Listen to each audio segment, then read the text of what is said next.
Madagascar, land of the ancestors. Few nations can sing such a lyric from their national anthem with as much confidence as the Malagasy. In many ways, theirs is a typical tribal society, and like many such societies, they revere their ancestors. But there's one big difference. The Malagasy dote on their dead relatives to such a degree that they actually dig them up.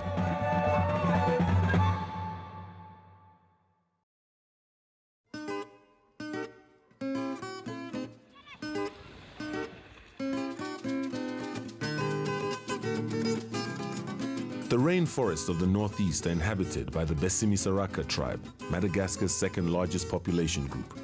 One of the centers is the coastal town of Maroensetra. It takes 2 to 3 days, if you're lucky, to drive the 300 kilometers to Tamatave, the nearest big center. The community may be isolated, but they have one ritual in common with every other tribe on the island. This is the act of honoring their dead.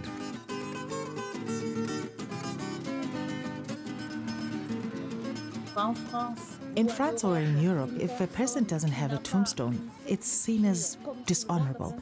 It's not dignified, it's not normal.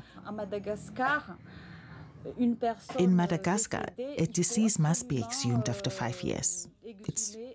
It's not cast in stone, but it's like that here. LILIE doesn't live in Maroensetra anymore. She lives in France. She has returned to her birthplace for the first time in 19 years for a very specific reason. For me, it's a debt, because I see that the other members of my family do not have the means, whereas I feel indebted if I don't do it, and at the same time I carry the shame of the family. It's because of this that I've decided to exhume my grandmother, so that at last she can rest with dignity next to her parents. This ritual of turning the bones is called a famadia. This one is to be a 3-day affair. It will start with a party on Friday night. After the bones have been turned on Saturday, there will be lunch for the whole village, followed by a more intimate celebration for the immediate family on Sunday. LILIE's mother is overseeing all the arrangements. It's a time-consuming process.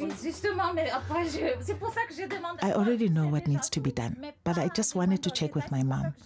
The organization is extremely complex. She's asked the guys to go fetch wood because everything we eat is cooked on the fire. Everything is prepared traditionally. We're going to eat rice, so first we had to buy the fadi, which is the rice still in husks. Afterwards, we have to ask the members of the family to dry it, take it to remove the husk, and then bring it back to the house, where we have to clean it so that it's ready to eat on the day of the ceremony. We also eat with leaves.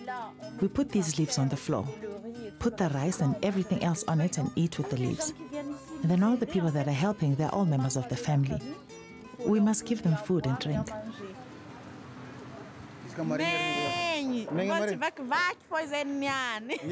LILIE's sister, Erica, is in charge of supervising the arrangements made by their mother.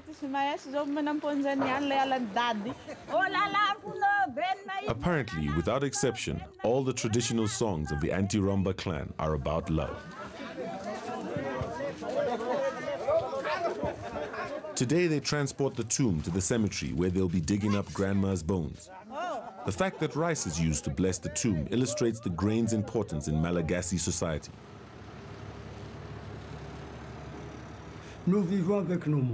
We live with our dead. We love them as if they were still alive. We clean them and remove the dirt because their body has decomposed and is dirty. So we must clean and clothe it nicely.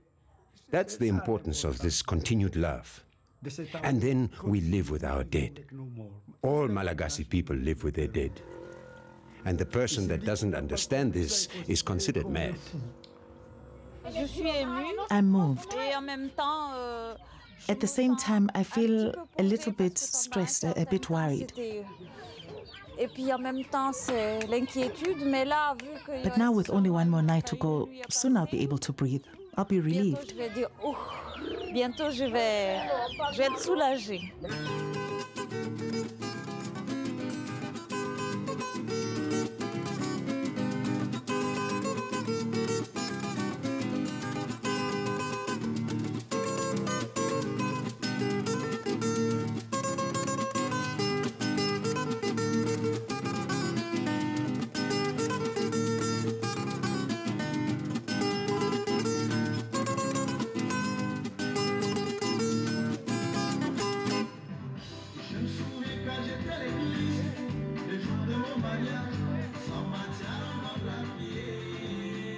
The morning finds family and friends preparing for the big day ahead. There is a lot to organize.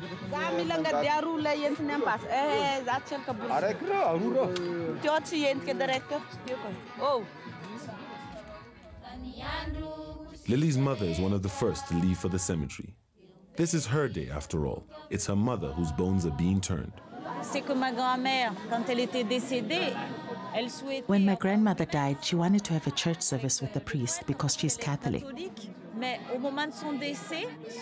But when she died, her last wish wasn't fulfilled because the priest was out of town. So to fulfill her wish, we've invited the priest to give a mass to celebrate her journey.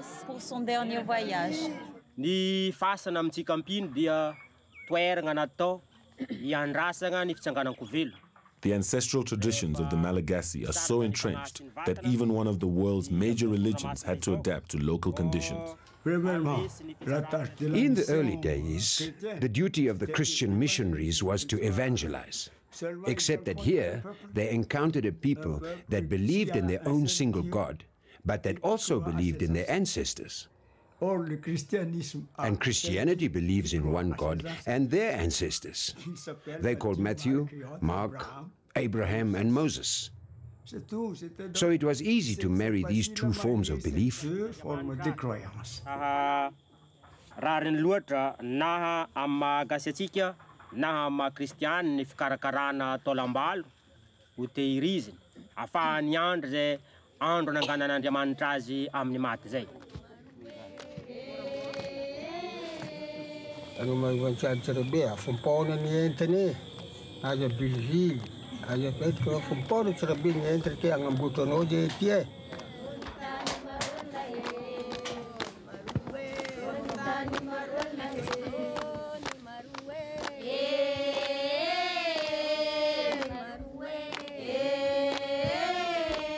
In this part of the country, it is taboo for men to see the bones of female relatives. So Lilie's female relatives form a circle around the coffin as the cleaning of the bones begins. The ancestors aren't of this world anymore. It's only the body that is dead. Their soul, their spirit, they're always amongst us. They watch over us.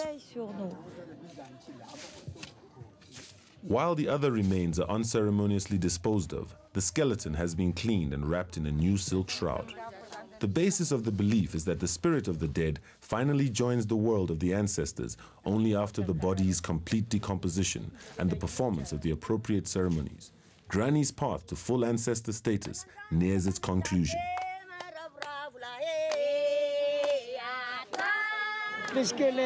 Skeletons are our life.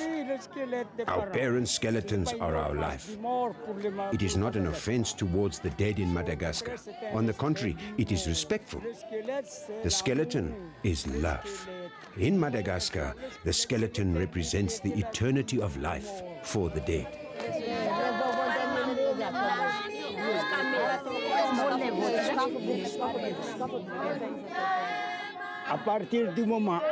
From the moment when we have given them new clothing, from this moment, they become saints to us.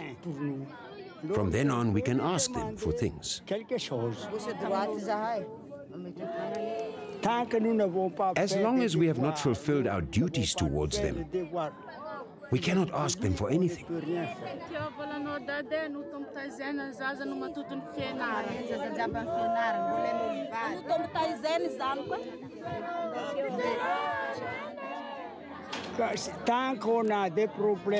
As long as we have issues with the dead, theoretically, psychologically, we have problems with life. We will always think that when things do not work out in our quest for wealth, it is due to lack of fulfilling these obligations. But once we have done so, we are free.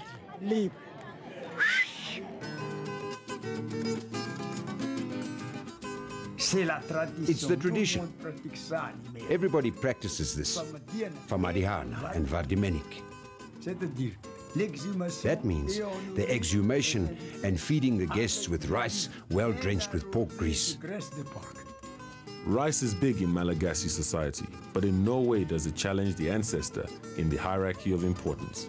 For an illustration of this, look no further than the example of a UN-funded project to improve rice yields. A study on the results of the project showed that most of the money had been spent on renovating tombs.